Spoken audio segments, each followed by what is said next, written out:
All right, welcome back to Onebar and Lupagus Show. I am Lupagus. Huge week for the NFL draft this week. Not only do we have the East-West Shrine Bowl, we also have the Senior Bowl. Ton of prospects getting their first look from NFL scouts, NFL coaches, NFL brass, NFL media. Everybody taking a look at these guys for the first time, poking and prodding. First up is the East-West Shrine game. Actually, East-West Shrine Bowl. They changed it. It's the bowl now. Let's talk about 5 targets, the 5 top targets the Vikings should be looking at. During the game, they've already had the week's practice. The game is Thursday, and there's already been some guys creating some buzz. And shocker, every guy on this list is amongst the standouts and also at position in need for the Minnesota Vikings. Let's start with the big man up in the middle, defensive tackle Jordan Phillips from Maryland, 6'3", 320 pounds. Some people have been saying he is the best player. Not the best defensive tackle, not the best defensive player, the best overall player at the East-West Shrine game, Shrine Bowl. He's very explosive off the ball. He's just rocked up, head to toe, just completely jacked. He's very hard to move from his gap. He's just 20 years old, this big old man beast. He has a wrestling background. You got to love that. He knows how to get leverage, how to get advantage over his opponents. Career 58 total tackles, 9 tackles for loss, 3.5 sacks, and a couple of pass breakups as well. Jordan Phillips make himself some money this week, and I've seen a mock now, third round, maybe late second. I think he's going to be a day 2 prospect, and a guy the Vikings don't go D tackle early. Someone they should look to maybe land with their second pick, assuming they don't move down and acquire a few more. Let's go to a cornerback, Kobe Bryant from Kansas, 6 foot, 170 pounds. He's just been an absolute spark plug out there on defense. Like the one-on-one drills when it's cornerback and receiver always favor the receiver. But Kobe Bryant is winning his share of battles. Jordan Reed, our good friend and draft analyst over at ESPN, he had this to say about Kobe Bryant. He's been the best player at the Shrine Bowl through 2 days, had an interception and multiple pass breakups today. Also was chirping to the receivers in lots of drills throughout practice. He calls him a very confident player. And you got to have confidence when you play cornerback. His career stats, I mean, it's everything. 128 tackles, 13 interceptions. The dude has got some ball skills. 22 pass breakups, 11 tackles for loss.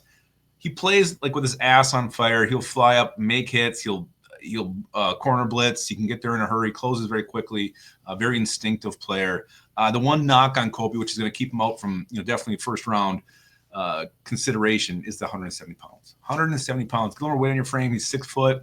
Doesn't have ideal size or length, but man, damn good corner. You get him in round 3, getting yourself a hell of a play here. Kobe frickin' Bryant, love him. Let's go back to the big men in the middle.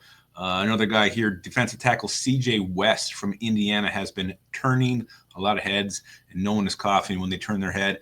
He's a nose tackle prospect, but he's been showing a ton of pass rush ability. He's got a large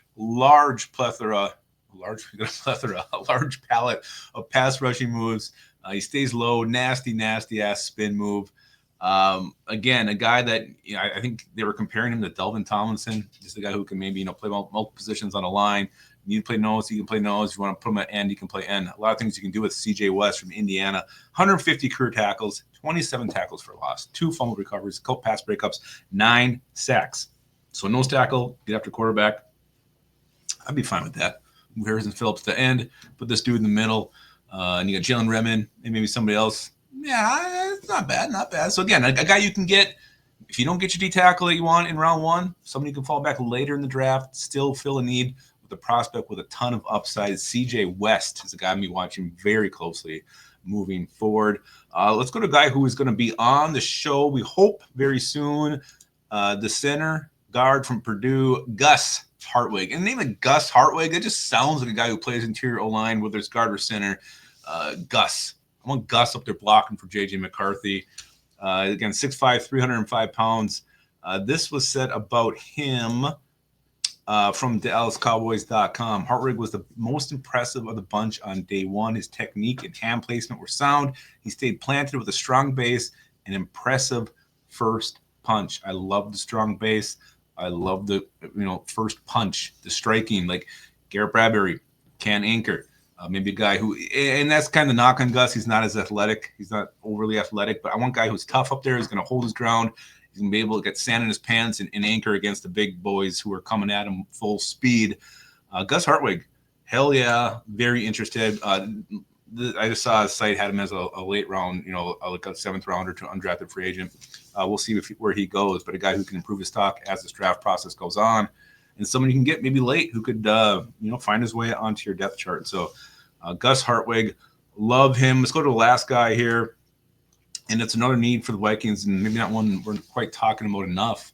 But right now, the only running back on your roster is Ty Chandler. And here's a guy who's been turning heads. I already said that, but he's been getting a lot of looks. Taj Brooks, the big running back from Texas Tech, 5'9", 5'10", but he's 230 pounds. Just a big, thick running back. He actually came in at 5 foot and 9 quarters, 229 pounds.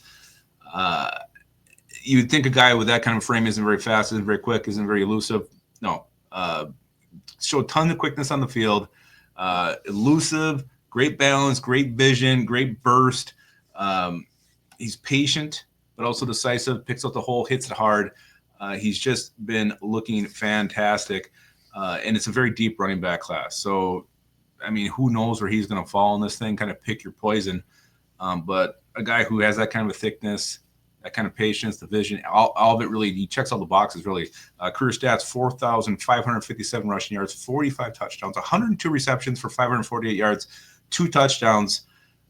I mean, I honestly think the Vikings will bring back Aaron Jones, Cam Akers, maybe both, at least one of them.